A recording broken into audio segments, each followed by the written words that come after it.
नमस्कार, TR education group YouTube channel में आप सभी का पुनः हार्दिक स्वागत और अभिनंदन है। इंग्लिश ग्रामर की इस कड़ी में आज का जो हमारा टॉपिक है tense correct form of the verb, उसका पार्ट 2, उसका हम आज अध्ययन करेंगे। इससे पहले जो हमने वीडियो रिलीज किया था उसमें हमने इसका पार्ट फर्स्ट पढ़ा था, जिसमें हमने प्रेजेंट के जो चारों भाग है, present simple tense, present continuous tense, present perfect और प्रेजेंट परफेक्ट कंटिन्यूज, चारों टेंसों का हमने उसमें विस्तृत अध्ययन किया था। अगर आप उस वीडियो को देखना चाहते हैं तो डिस्क्रिप्शन के अंदर मैंने उस वीडियो का लिंक दे दिया है, आप ज़रूर उस वीडियो को देख सकते हैं। और साथ ही साथ में इस वीडियो के अंत में जो हमारा टॉपिक समाप्त होगा उस समय आपको 5 इंग्लिश की नई स्पेलिंग से भी रूबरू करवाया जाएगा। तो आइए आज का जो हमारा टॉपिक है tense correct form of the verb, उसका पार्ट 2, उसको शुरू करते हैं।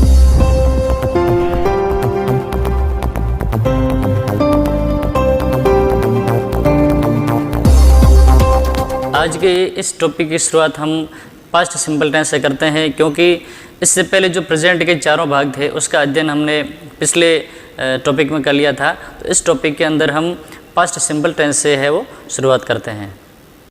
इस टेंस के अंदर हम मुख्य क्रिया की सेकंड फॉर्म का प्रयोग करते हैं एफर्मेटिव सेंटेंस के अंदर, और जो हेल्पिंग वर्ब है डिड, उसका प्रयोग हम नेगेटिव और इंट्रोगेटिव रूप में करते हैं। डिड का प्रयोग होने पर जो मुख्य क्रिया है वो डू डज की तरह ही फर्स्ट फॉर्म में आती है। जब डू डज का प्रयोग होता है उसमें भी क्रिया फर्स्ट फॉर्म में आती है, उसी प्रकार से डिड का प्रयोग होने पर भी मुख्य क्रिया है वो फर्स्ट फॉर्म में आती है। अब इसका प्रयोग कैसे करेंगे? पहला पॉइंट है it is time, it is high time से शुरू होने पर अगर कोई वाक्य इट इज़ टाइम या इट इज़ हाई टाइम से शुरू होता है तो उस वाक्य के अंदर हम पास्ट सिंपल टेंस की क्रिया का प्रयोग करेंगे। जैसे इट इज़ टाइम आई खाली जगह माई स्टडीज, वाक्य इट इज़ टाइम से शुरू हो रहा है, इसलिए जो क्रिया है स्टार्ट है उसकी सेकंड फॉर्म आ जाएगी started, I started my studies.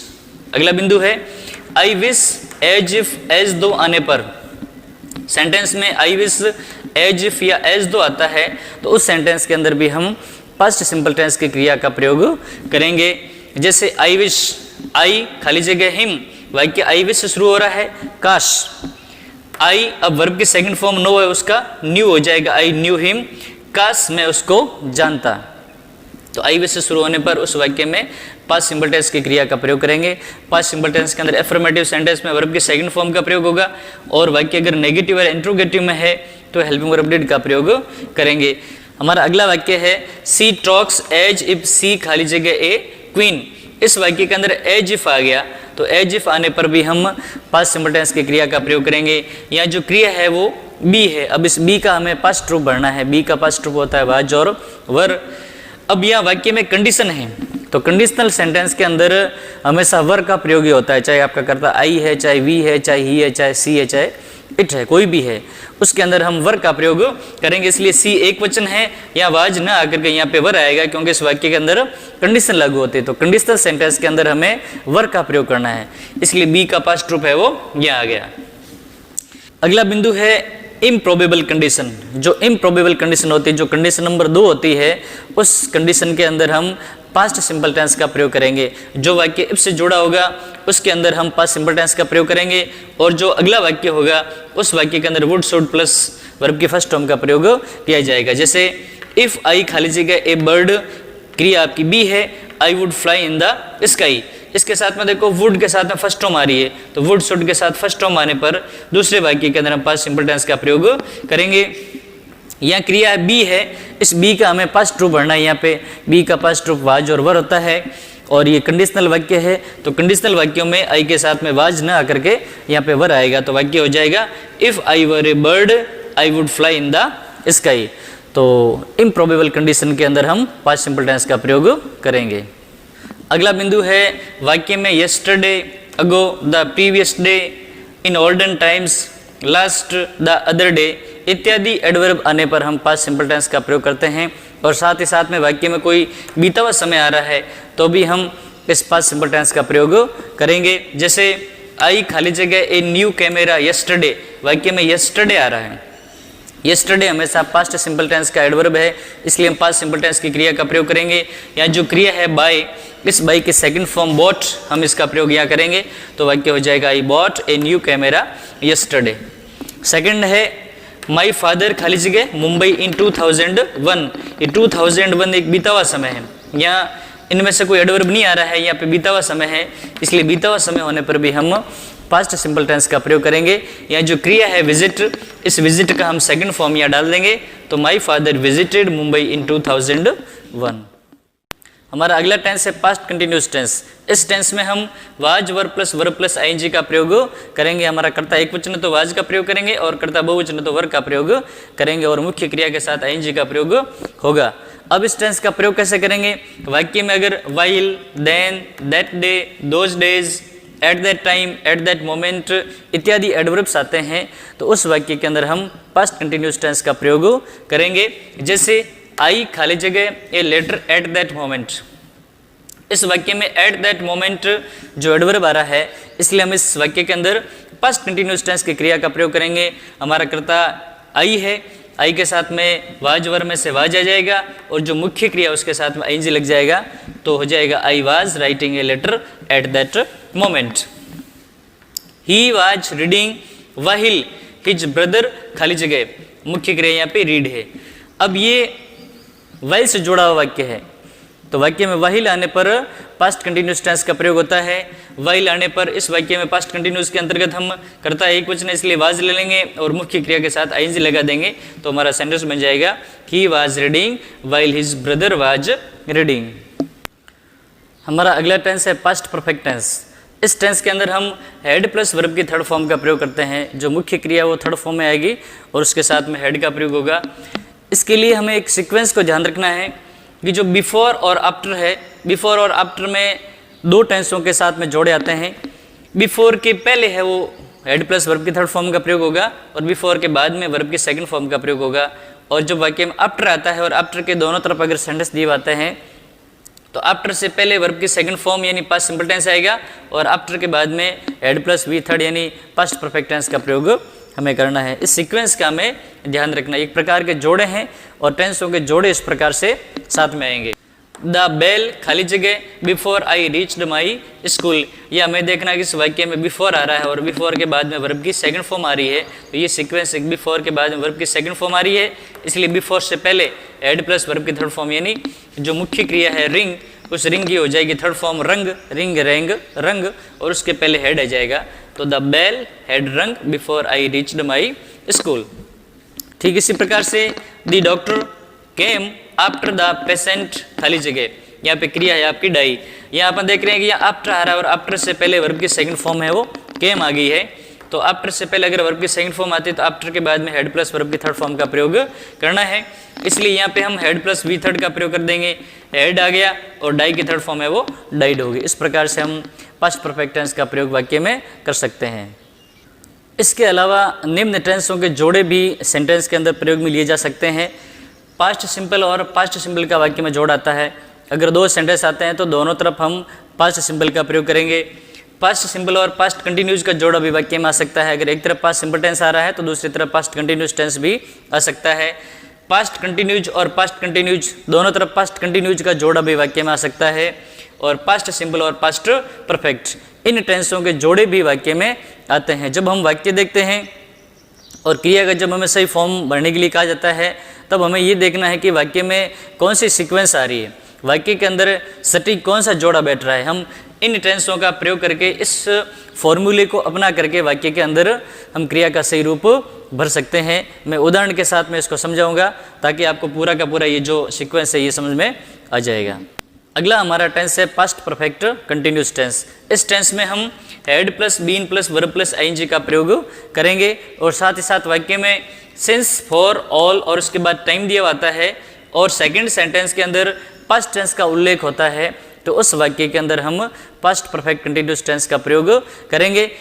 क्योंकि अगर कोई सिंगल सेंटेंस है उसमें अगर सिंस फॉर और ऑल और उसके बाद टाइम दिया होता है और पास्ट टेंस का उल्लेख उसमें नहीं होता है तो उसमें हम प्रेजेंट परफेक्ट कंटिन्यूस टेंस का प्रयोग करेंगे। लेकिन अगर सिंस फॉर ऑल के बाद में टाइम दिया हुआ रहा है और उसके बाद में आगे और वाक्य आ रहा है उसके साथ में अगर पास्ट टेंस का उल्लेख है तो हम उस वाक्य में पास्ट परफेक्ट कंटिन्यूस टेंस का प्रयोग करेंगे। जैसे विजय खाली जगह newspaper since morning as I was told, इसमें पास्ट टेंस का उल्लेख है इसलिए इसमें पास्ट टेंस का प्रयोग होगा। अब यहाँ सिंस और फॉर का प्रयोग हो रहा है। सिंस और फॉर का प्रयोग होने पर परफेक्ट कंटिन्यूअस टेंस आता है। अब हम वर्ब भी देख लेते हैं। हमारी वर्ब है रीड, ये वर्ब स्टेटिव वर्ब नहीं है, इसलिए हम इसके अंदर पास्ट परफेक्ट कंटिन्यूअस टेंस का प्रयोग करेंगे। जो मुख्य क्रिया उसके साथ आईएनजी लग जाएगा, उसके पहले बीन लग जाएगा और कर्ता एक वचन है चाहे बहुवचन, दोनों स्थितियों में यहाँ पे हैड का प्रयोग हो जाएगा। तो हमारा वाक्य हो जाएगा Vijay had been reading newspaper since morning as I was told. हमारा अगला टेंस है फ्यूचर सिंपल टेंस। इस टेंस में हम विल सेल के साथ में वर्ब के फर्स्ट फॉर्म का प्रयोग करेंगे। जब हमारा कर्ता आई और वी हो तो उसके साथ में सेल का प्रयोग होगा। बाकी तमाम कर्ता के साथ में हमें विल का प्रयोग करना है और जो क्रिया उसकी फर्स्ट फॉर्म का प्रयोग करना है। अब इस टेंस का प्रयोग हम किन स्थितियों में करेंगे? वाक्य में tomorrow, the following day, next इत्यादि अगर एडवर्ब्स आते हैं तो हमें फ्यूचर टेंस का प्रयोग करना है, फ्यूचर सिंपल टेंस का प्रयोग करना है। और साथ ही साथ में भविष्यत काल का कोई समय दिया होता है तो हम फ्यूचर सिंपल टेंस का प्रयोग कर सकते हैं। इसके अलावा हमारा वाक्य I guess, I think, I hope, I expect, I believe से शुरू होता हो तो भी हम उस वाक्य के अंदर फ्यूचर सिंपल टेंस की क्रिया का प्रयोग कर सकते हैं। जैसे ही खाली जगह टू आगरा नेक्स्ट वीक, इसमें नेक्स्ट आ गया। नेक्स्ट आने पर वो वाक्य फ्यूचर सिंपल टेंस का माना जाएगा और विल और शैल के साथ में वर्ब के फर्स्ट फॉर्म का प्रयोग करेंगे। यहाँ पे ही है, इसके साथ में विल का प्रयोग हो जाएगा और मुख्य क्रिया वो अपने आप में फर्स्ट फॉर्म में ही आ जाएगी। तो वाक्य हो जाएगा he will go to Agra next week. अगला वाक्य है आई होप ही खाली जगह good marks in the exam, मुख्य क्रिया यहाँ पे गेट है। वाक्य हमारा आई होप से शुरू होता है, इसलिए इस वाक्य के अंदर हम फ्यूचर सिंपल टेंस का प्रयोग करेंगे। कर्ता हमारा ही है इसलिए विल आ जाएगा और जो मुख्य क्रिया वो गेट फर्स्ट फॉर्म में ही आ जाएगी। तो हमारा वाक्य बन जाएगा आई hope he will get good marks in the exam. अब फ्यूचर टेंस के अंदर फ्यूचर सिंपल टेंस और फ्यूचर परफेक्ट टेंस दोनों ही महत्वपूर्ण हैं। फ्यूचर कंटिन्यूज और फ्यूचर परफेक्ट कंटिन्यूज का प्रयोग लगभग टेंसों के अंदर नहीं पूछा जाता है। फ्यूचर के अंदर केवल फ्यूचर सिंपल और फ्यूचर परफेक्ट से संबंधित प्रश्न ही पूछे जाते हैं। इसलिए इस टेंस के अंदर हम फ्यूचर सिंपल और फ्यूचर परफेक्ट दोनों टेंसों का ही अध्ययन करेंगे। हमारा नेक्स्ट टेंस है फ्यूचर परफेक्ट टेंस। इस टेंस में हम will shall plus have plus verb की थर्ड फॉर्म का प्रयोग करेंगे। अगर वाक्य में बाई प्लस टाइम या इन प्लस टाइम आता है तो हम उस सेंटेंस के अंदर फ्यूचर परफेक्ट टेंस का प्रयोग करेंगे।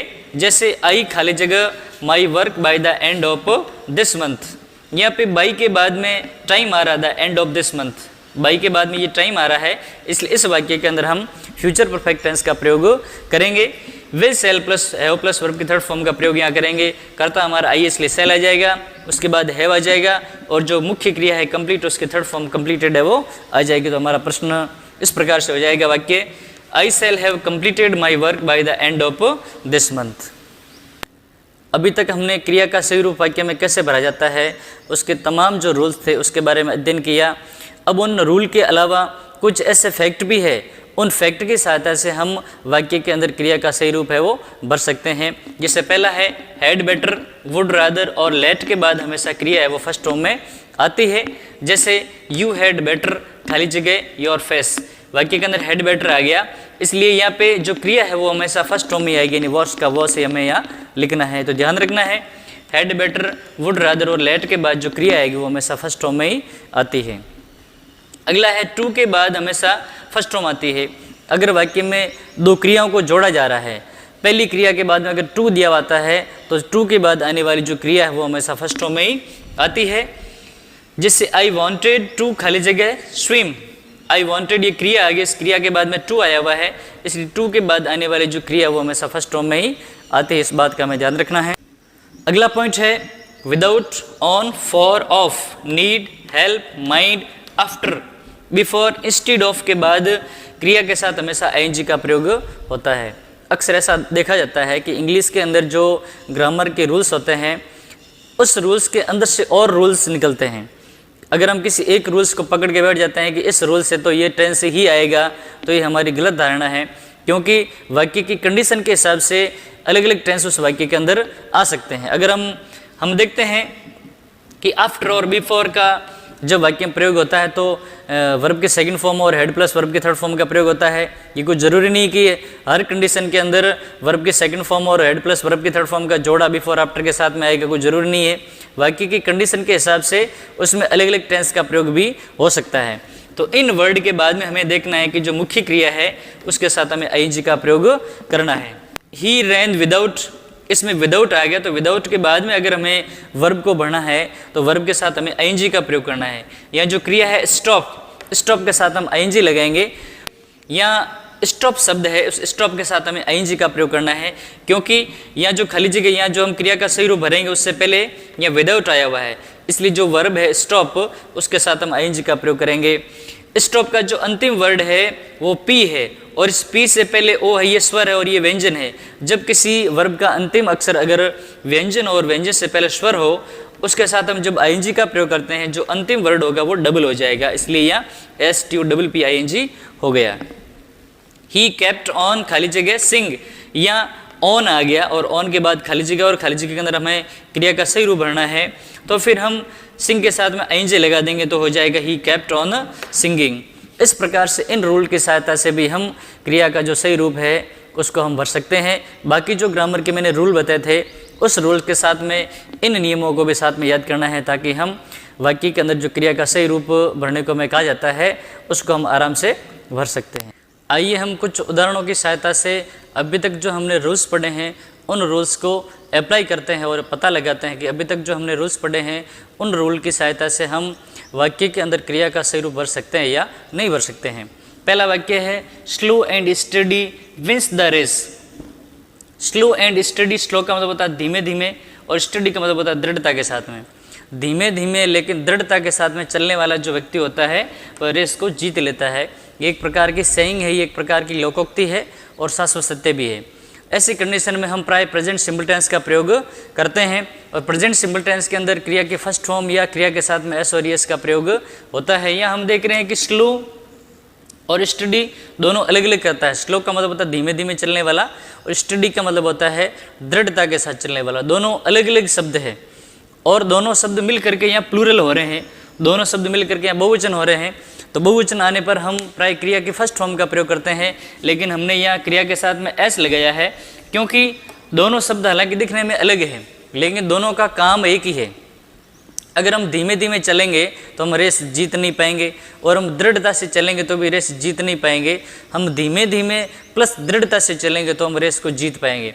इसलिए हालांकि शब्द दोनों अलग अलग है, लेकिन दोनों शब्दों का काम एक ही है कि दोनों रेस को जीतने के अंदर महत्वपूर्ण भूमिका निभाते हैं। इसलिए दोनों शब्द के अलग अलग होते हुए भी दोनों शब्द है ये बहुवचन होते हुए भी एक माना जाएगा, और इसलिए क्रिया है वो सिंगुलर रूप में आएगी। अगला सेंटेंस है our deeds determine our destiny. हमारे जो डीड्स होते हैं, हमारे जो कर्म होते हैं, वही हमारे भाग्य का निर्धारण करते हैं। ये भी एक प्रकार की सेइंग है, इसलिए इस वाक्य के अंदर भी प्रेजेंट सिंपल टेंस का प्रयोग होगा। हमारा कर्ता है ये बहुवचन है, इसलिए क्रिया है वो फर्स्ट फॉर्म में आएगी। अगला है ही सोल्ड न्यूज़पेपर्स इन चाइल्डहुड। जब हम कोई भी वाक्य है उसके अंदर क्रिया का सही रूप भर रहे हैं तो हमें ये देखना है कि उस वाक्य के अंदर सबसे पहले हमें देखना है कि उस वाक्य में एडवर्ब तो नहीं आ रही है।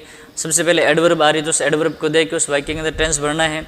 जब वाक्य में एडवर्ब नहीं आ रही है तो बाकी जो मैंने कुछ और रूल बताए हैं उस रूल पे जाइए आप, कौन सा रूल उस वाक्य में फॉलो हो रहा है।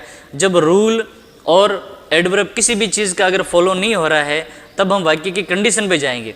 उस वाक्य की कंडीशन के हिसाब से हमें वाक्य में टेंस भरना है। हम देखेंगे इस वाक्य के अंदर कोई भी एडवर्ब दिया हुआ नहीं है। इस वाक्य में जो चाइल्डहुड दिया हुआ है, इस चाइल्डहुड का जो संबंध है वो भूतकाल से है, इसलिए इस वाक्य के अंदर हम पास्ट सिंपल टेंस का प्रयोग करेंगे। और पास्ट सिंपल टेंस के अंदर क्रिया के सेकंड फॉर्म का प्रयोग होता है, इसलिए जो सेल है उसकी सेकंड फॉर्म आ जाएगी सोल्ड, तो वाक्य हो जाएगा he sold newspapers in childhood. अगला वाक्य है when we got down at bus stand the sun was shining. इस वाक्य के अंदर हम देख रहे हैं कि दो अलग अलग टेंसों का जोड़ा आ रहा है। तो मैंने आपको बताया था कि कौन से टेंस के जोड़े बनते, सबसे पहले डिसाइड करना है कि कौन से टेंस का जोड़ा बनता है। उस एक एक जोड़े को आप उस वाक्य में अप्लाई करिए। अब देखिए सबसे पहले हम देख रहे हैं कि इधर पास्ट सिंपल टेंस आया हुआ है। इधर मान लीजिए खाली जगह वाक्य में दी आती है when we got down at bus stand the sun, उसके बाद खाली जगह और शाइन अगर यहाँ पे दिया हुआ है तो हमें देखना है कि कौन से टेंस का जोड़ा बन रहा है। इधर पास्ट सिंपल टेंस आ गया तो पास्ट सिंपल टेंस के साथ कौन से टेंस का जोड़ा बनता है। पास्ट सिंपल के साथ में पास्ट सिंपल टेंस का जोड़ा बनेगा, पास्ट सिंपल के साथ में पास्ट कंटिन्यूज का जोड़ा बनेगा, और पास्ट सिंपल के साथ में पास्ट परफेक्ट का जोड़ा बनेगा। अब एक एक टेंस को लेकर के हम सीक्वेंस बनाते हैं। सबसे पहले हम पास्ट सिंपल के साथ पास्ट सिंपल टेंस लेते हैं। When we got down at bus stand, जब हम बस स्टैंड पर उतरे।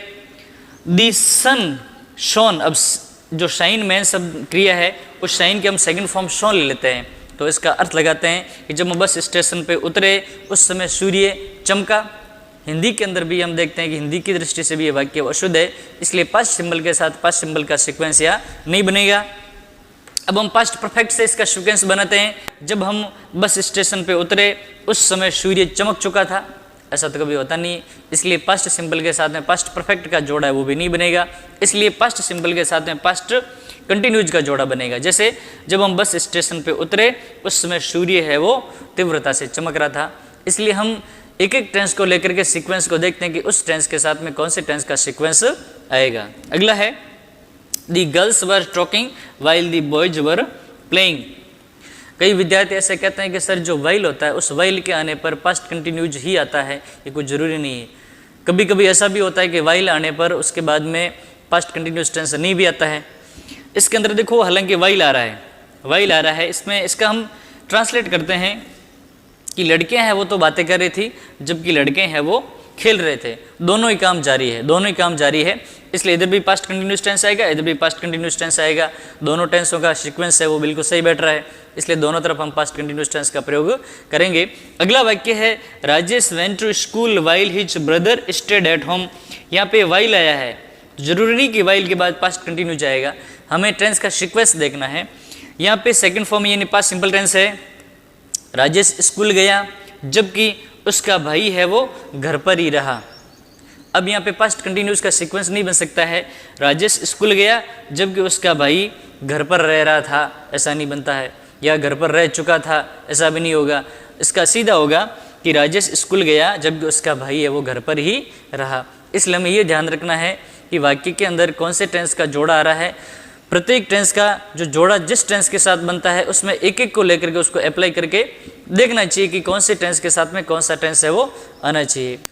तो इन नियमों की सहायता से, इस रूल्स की सहायता से हम क्रिया का सही रूप वाक्य में आराम से भर सकते हैं।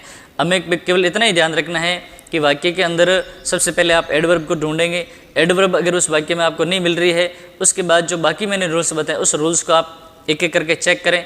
उसके बाद भी अगर वो अप्लाई नहीं हो रहा है तो वाक्य के अंदर कौन सी टेंस का सीक्वेंस बन रहा है उस सीक्वेंस के हिसाब से वाक्य में आप करेक्ट फॉर्म भरने का प्रयास करें। और जब उसमें से भी कोई नियम लागू नहीं हो रहा हो तो उस वाक्य की कंडीशन पे जाना अपने को, उस वाक्य की कंडीशन के हिसाब से कौन सा टेंस आएगा इस बात का हमें विशेष ध्यान रखना है। हमारे आज के 5 वर्ड्स है वो इस प्रकार है। फर्स्ट है PISCICULTURE पीसी कल्चर मीन्स मत्स्य पालन। सेकंड है POULTRY पोल्ट्री, पोल्ट्री मीन्स मुर्गी पालन। थर्ड है LOCUST लोकस्ट, लोकस्ट मीन्स टिड्डी। नेक्स्ट है BENEVOLENT बेनवेलेंट, बेनवेलेंट मीन्स शुभचिंतक। अगली है FRUGAL फ्रूगल, फ्रूगल मीन्स मितव्ययी।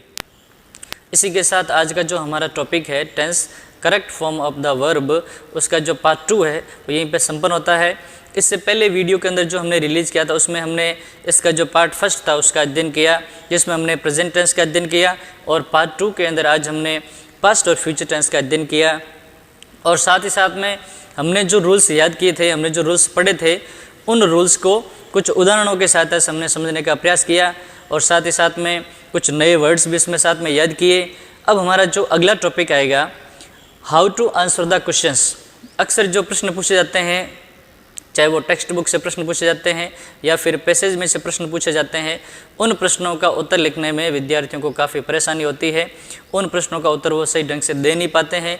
इसलिए आपकी इस समस्या का सॉल्यूशन लेकर के मैं अगले टॉपिक के अंदर, जो मेरा अगला वीडियो होगा उसके अंदर हम उसका अध्ययन करेंगे, how to answer the questions. जाने से पहले मैं आप सभी से विनम्र अनुरोध करता हूं कि आप मेरे इस चैनल को सब्सक्राइब करें, ज़्यादा से ज़्यादा शेयर करें।